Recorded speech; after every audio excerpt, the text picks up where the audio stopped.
절망과 좌절로 얼룩진 인생, 이 말을 그 누구보다도 절절히 와닿는 사람이 있었습니다. 그 사람은 늘 어둠 속에 갇혀 있었습니다. 밝은 햇살이 온 땅을 둘러 비출 때도 그는 그 밝은 빛을 볼 수 없었습니다.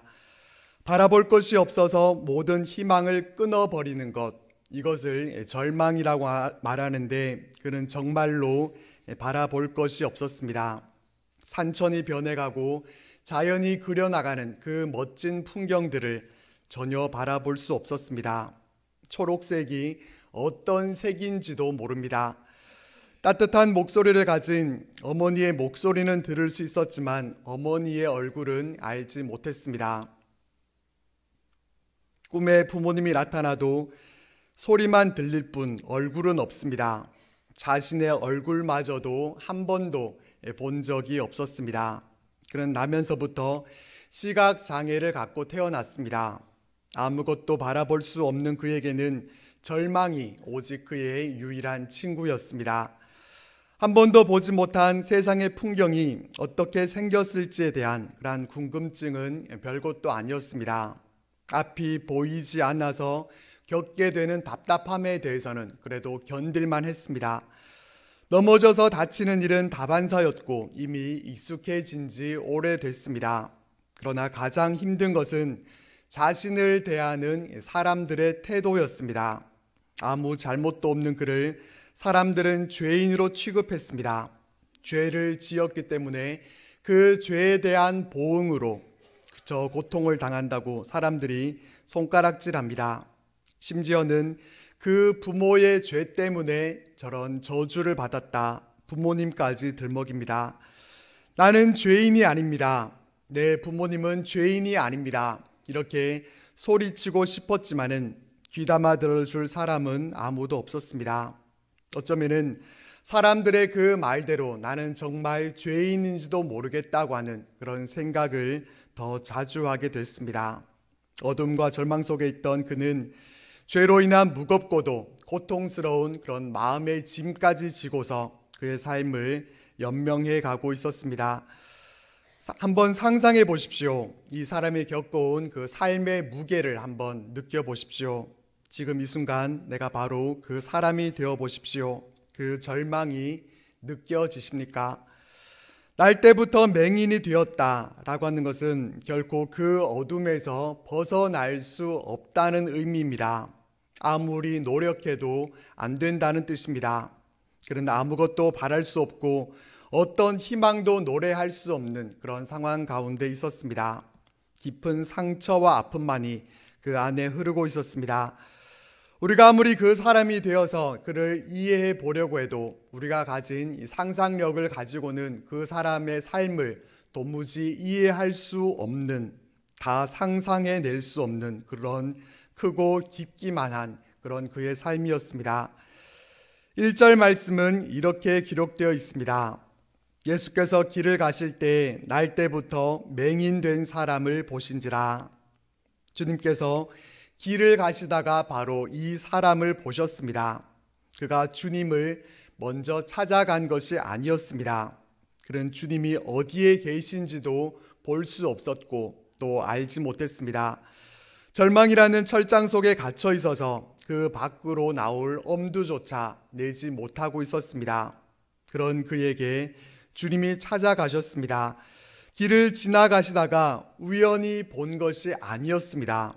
주님은 단순히 그를 쳐다보시지 않으셨습니다. 깊은 관심과 애정을 갖고 긍휼의 눈으로 그를 응시하셨습니다. 절망과 또 그 절망을 바꾸어 놓으실 수 있는 분이 서로 마주하게 되는 그런 감격적인 순간이었습니다. 근데 이 사람을 함께 본 이들이 있었습니다. 예수님의 제자들이었습니다. 주님의 제자들도 날 때부터 맹인된 이 사람을 그들의 눈으로 봤습니다. 그들이 어떻게 했는지 2절 말씀을 보겠습니다. 제자들이 물어 이르되 랍비여, 이 사람이 맹인으로 난 것이 누구의 죄로 인함이니까? 자기니까 그의 부모니까? 제자들은 예수님께 이와 같이 물어봤습니다. 같은 사람을 봤지만은 그 사람을 바라보는 시각은 같지 않았습니다.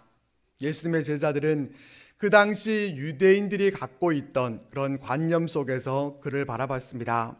그들의 통념대로라면은 그 사람이 갖고 있는 그 장애는 분명 죄의 징벌로 인한 것이었습니다. 죄로 인해서 그가 고난 가운데 있는 것은 분명한데 그의 죄로 인한 것인지 아니면은 그의 부모의 죄 때문인지 그것을 단정 지을 수가 없었습니다. 그래서 제자들은 그 궁금증을 가지고 주님께 물었습니다. 제자들의 관심은 그 사람에게 있지 않았습니다. 그 사람이 지금까지 흑암 속에서 갇혀 지내왔던 그의 삶에 대해서는 관심이 없었습니다. 죄의 원인이 누구에게 있는지 이 교리적 차원에서 궁금해했습니다. 하지만 주님의 관심은 달랐습니다. 주님의 관심은 그 사람의 죄 문제에 있지 않았습니다. 그 사건에 있지도 않았습니다. 주님은 그 사람에게 관심이 있으셨습니다. 그 상하고 병든 영혼에 관심이 있었습니다. 주님은 절망 가운데서 상하고 찢겨진 그의 영혼을 사랑의 눈으로 바라보시면서 그의 상한 영혼을 어루만져 주고 계셨습니다. 제자들이 보는 시각과 그들이 갖고 있던 관심과는 달랐던 주님은 제자들의 질문에 이렇게 대답을 하십니다. 이 사람이나 그 부모의 죄 때문이 아니다. 누구의 죄 때문이 아니라 이 사람에게서 하나님이 하시는 일을 나타내기 위해서란다. 제자들의 추측을 거부하고 주님은 뜻밖의 대답을 하십니다. 주님은 제자들의 시각을 바르게 잡아주기를 원하셨습니다. 그들이 어디에 주목하고 관심을 가져야 할지를 알려주고 싶으셨습니다.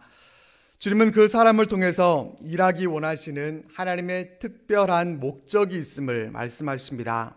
그가 맹인이 된 것은 누구의 죄 때문으로 인해서 그런 것이 아니라 하나님의 일들을 나타내기 위해서 하나님의 영광을 드러내기 위함이라고 이렇게 대답해 주셨습니다. 그리고 이어서 주님이 제자들에게 하신 말씀 4절 말씀을 보겠습니다. 때가 아직 낮음에 나를 보내신 이의 일을 우리가 하여야 하리라. 밤이 오리니 그때는 아무도 일할 수 없느니라. 여기서 낮은 주님의 공생의 기간을 가리킵니다. 그리고 밤은 주님이 십자가 순환을 당하시는 그때를 가리킵니다. 주님은 십자가에 달리시기 전에 밤이 찾아오기 전에 남은 바 하나님께로부터 받은 그 사명을 낮 동안에 감당해야 함을 말씀하셨습니다. 하나님께로부터 보냄받은 주님의 사명은 무엇입니까? 주님은 빛으로 이 땅에 오셨습니다. 죄악의 어둠 속에 있던 죄인들을 구원하시기 위해서 생명의 빛으로 우리의 역사 속으로 들어오셨습니다. 빛으로 오신 주님은 그 생명의 빛을 나면서부터 맹인된 이 사람에게도 비추기를 원하셨습니다. 어둠뿐이던 그의 삶 가운데 빛이신 주님이 찾아가셨습니다. 어둠이 빛을 만나는 순간이었습니다. 주님의 그 밝은 생명의 빛은 이제 그동안 한 사람을 지배해 왔던 그 어둠을 몰아낼 준비가 되어 있습니다. 그 빛을 어둠 가운데 있는 그 사람에게 이제 비춰주기만 하면 됐습니다. 그런데 주님은 그 사람에게 어떻게 하시는가 하면은 땅에 침을 뱉으셨습니다. 그리고 진흙을 이겨서 그것을 그의 눈에 바르셨습니다. 그리고 말씀하십니다. 실로암 못에 가서 씻으라. 주님은 이전에 병자들을 치료하셨을 때의 모습과는 다른 모습을 우리들에게 보여주십니다. 이전에는 주님께서 병자들을 치료하실 때 어떻게 하셨습니까? 치료를 바라고 찾아온 그 현장에서 말씀으로 그들을 고쳐주셨습니다. 심지어는 현장에 직접 가지 않고서도 고쳐주셨습니다. 그런데 이번에는 이와 같이 행하시고 말씀을 하십니다. 어떤 설명도 없으셨고 또 왜 그렇게 해야 되는지에 대한 그런 설명도 하지 않으셨습니다.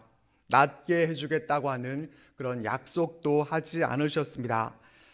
그러나 그 맹인은 이제 주님이 말씀하신 대로 실로암을 향해서 자신의 발을 떼기 시작합니다.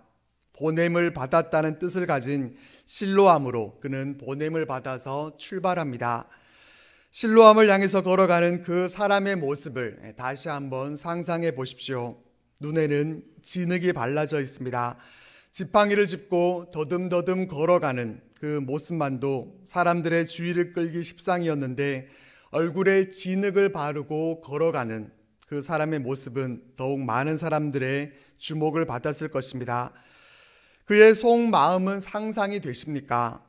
실로암으로 걸어가는 동안에 그는 어떤 생각들을 했겠습니까? 지금 내가 뭐하고 있는 짓인가? 그런 생각이 들지 않았겠습니까? 왜 당장에 내 눈을 뜨게 해주지 않으시고 도대체 왜 이런 지시를 하셨는지 궁금함이 그에게 있지 않았겠습니까? 당장이라도 자신의 눈에 있는 그 진흙을 다 털어내 버리고 싶지는 않았겠습니까? 그의 속마음을 우리가 정확히 알 수는 없지만은 분명한 것은 그는 마침내 실로암에까지 도착했다는 것입니다. 보내심을 받은 곳에 도착하기까지 그는 포기하지 않았습니다. 도중 하차하지 않았습니다. 주님의 말씀대로 그는 그곳에 도착했습니다. 그리고 그곳에서 씻기 시작합니다. 진흙이 씻겨집니다. 그런데 씻겨져 내려간 것은 진흙만이 아니었습니다.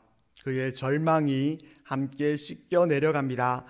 흑암 속에서 점철되었던 자신의 그 고난의 세월들이 씻겨져 갑니다. 그동안 그를 억눌렀던 죄의 짐과 그의 아픔과 상처까지 말끔히 씻겨졌습니다. 이제 그는 더 이상 흑암에 속한 자가 아니었습니다. 어둠뿐이던 그의 삶 가운데 이제 생명의 빛이 채워졌습니다. 그때 그 감격이 느껴지십니까? 말로는 표현할 수 없는 그런 기쁨이 그에게 충만했을 것입니다. 이제는 그는 밝은 눈으로 하나님이 창조하신 그토록 눈부신 세상을 바라볼 수가 있었습니다. 빛으로 오신 주님이 그를 생명의 빛으로 채워주셨기 때문이었습니다. 이제 그는 밝은 눈을 갖고 돌아오게 됩니다. 밝은 눈으로 돌아온 그는 어떤 사람이 됩니까? 예수를 그리스도로 시인하는 자는 출교로 결의된 그런 상황 속에서 주님께 대한 신앙 고백을 하는 것조차 어려운 그런 상황 속에서 그는 내게 놀라운 일을 행하신 분은 하나님의 보내심을 받은 그리스도 메시아이심을 선포하는 그러한 사람이 됩니다. 이 변화의 이면에는 무엇이 그 근간이 됐습니까? 그 맹인은 주님을 알지 못했습니다. 절망만이 온통 그를 뒤덮고 있었습니다. 그랬던 그가 주님을 메시아로 고백할 수 있었던 것은 무엇 때문이었습니까? 다소 어려울 수 있는 이 질문에서 그러면은 답을 쉽게 찾기 위해서 질문을 바꿔서 생각해 보겠습니다. 만약에 그 맹인이 아니었다고 한다면은 주님을 메시아로 고백할 수가 있었겠습니까? 날 때부터 밝은 눈으로 그가 세상을 바라보면서 절망과는 거리가 멀고 모든 것을 내 마음대로 할 수 있는 그런 삶을 그가 살아갔다고 하면은 그런 일이 일어날 수 있었겠습니까? 그런 일을 기대하기란 어려웠을 것입니다. 이제는 쉽게 답을 찾을 수 있을 것 같습니다. 그러면은 그가 주님을 메시아로 고백할 수 있었던 것은 무엇이 있었기 때문이었습니까? 바로 그의 고난이 있었기 때문입니다. 어두움 가운데서 지내온 그의 아픔과 또 상처가 있었기 때문이었습니다. 역설적이게도 그에게는 고난과 아픔이 있었지만은 오히려 그것이 하나님이 하시는 일을 나타내는 도구가 됐습니다. 우리에게는 어떤 상처와 또 아픔이 있습니까? 어떤 것이 우리를 절망케 하고 있고 또 지금 나를 가장 힘들게 하고 있는 것은 어떤 것입니까? 우리의 영혼이 메말라 있어서 그것이 나를 힘들게 합니까? 이런 문제들 앞에서 어떤 태도를 취하는가 하는 것에 따라서 우리의 믿음이 판가름 나게 됩니다. 우리 인생이 순풍을 등에 업고 평탄하게 항해할 때는 다 믿음의 사람들처럼 그렇게 보였습니다. 하나님께 감사드릴 줄도 알고 또 하나님을 찬송합니다. 그러나 어려움이 우리를 엄습해 오게 되면 태도가 달라집니다. 감사도 찬송도 다 잃어버리게 되고 원망하고 또 불평하게 됩니다. 마치 평안하기 위해서, 내가 언제나 행복하기만을 위해서 예수님을 믿은 것 같은 그런 모습을 보여줍니다. 믿음의 모습을 찾아보기 어렵습니다. 세상에 믿음 없는 사람들과 똑같이 염려하고 또 근심합니다. 우리 믿음의 사람들이 가져야 할 올바른 믿음의 태도는 무엇입니까? 우리는 우리의 고난과 아픔도 하나님이 하시는 일을 나타내는 도구가 됨을 우리는 인정해야 합니다. 우리는 나의 이 모든 상황들을 통해서 하나님께서 하시는 일을 나타내고 내 아픔과 상처까지도 하나님의 영광을 위해 도구로 쓰임 받을 수 있다고 하는 그러한 믿음을 우리는 가져야 합니다. 잡초는 없다라는 제목의 책이 있습니다. 윤구병 교수님이 쓰신 책입니다. 이 교수님은 구형제 중에 막내입니다. 그래서 첫째 형이 윤일병, 둘째 형이 윤이병, 셋째 형이 윤삼병, 이렇게 이름을 지어서 이 교수님 이름이 구병이라고 그렇게 이름을 갖게 됐습니다. 이 교수님이 교수직을 내려놓고 귀농을 해서 이제 농부가 됐습니다.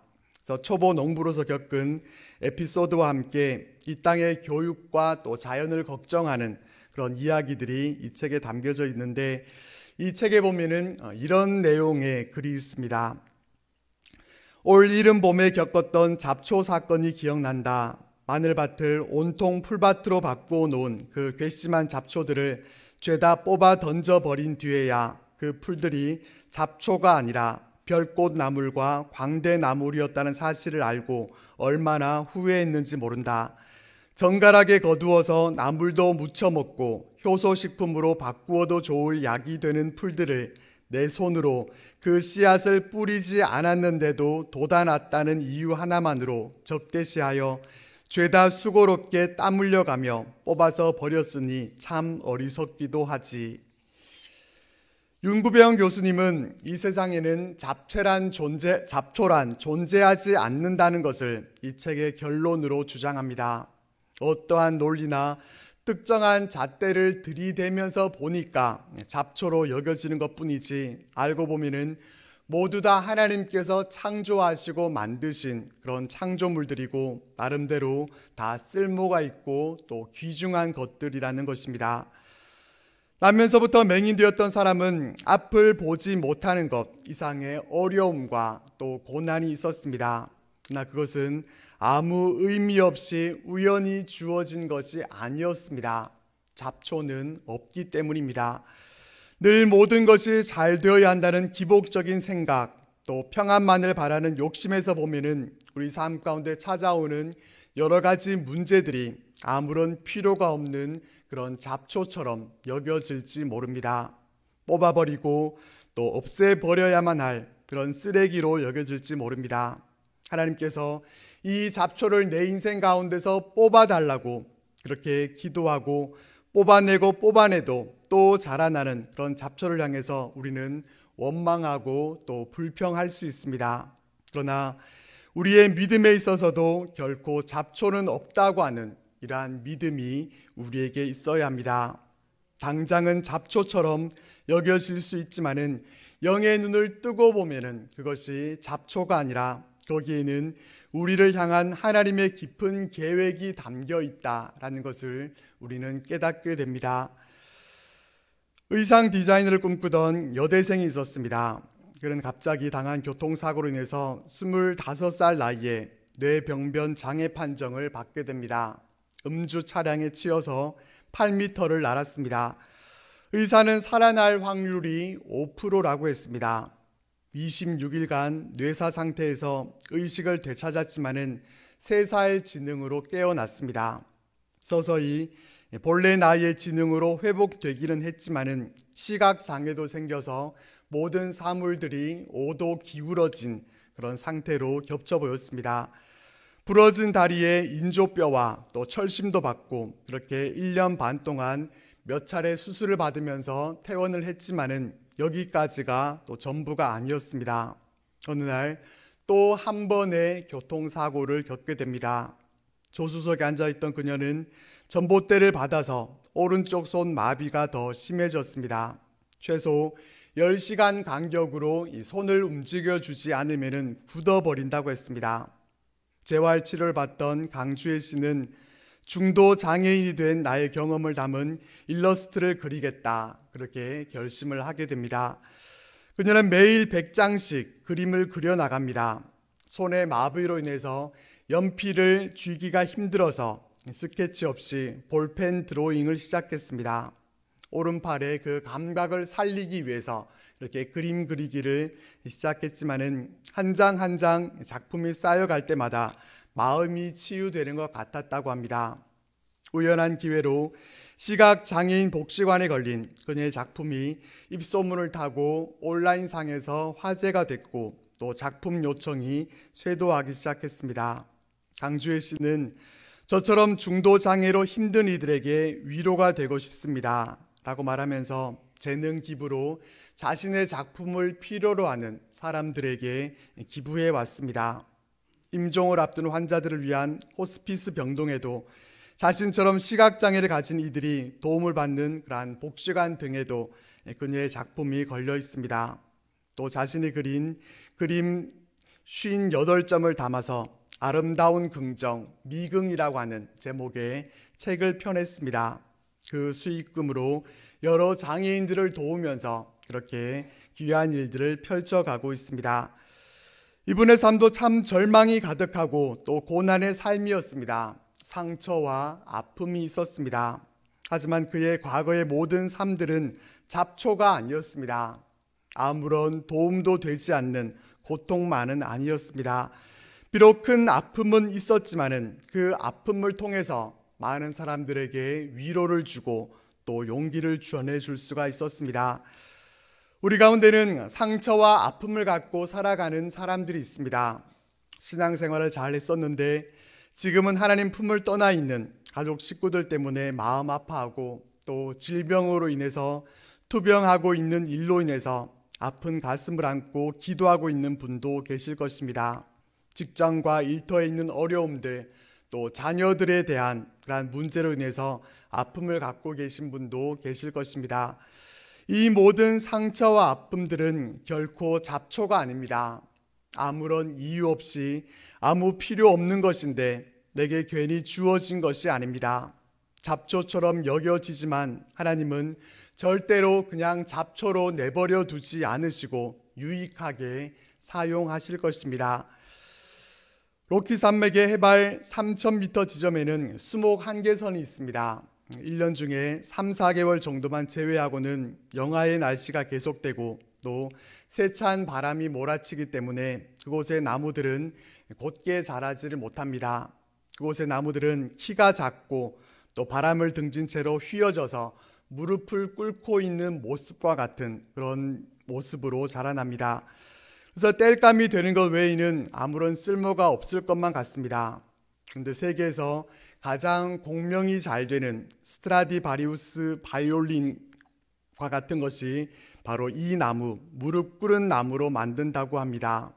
이 바이올린은 역대 경매가 최고 기록은 1,590만 달러, 172억 원에 팔렸다고 그렇게 알려져 있습니다.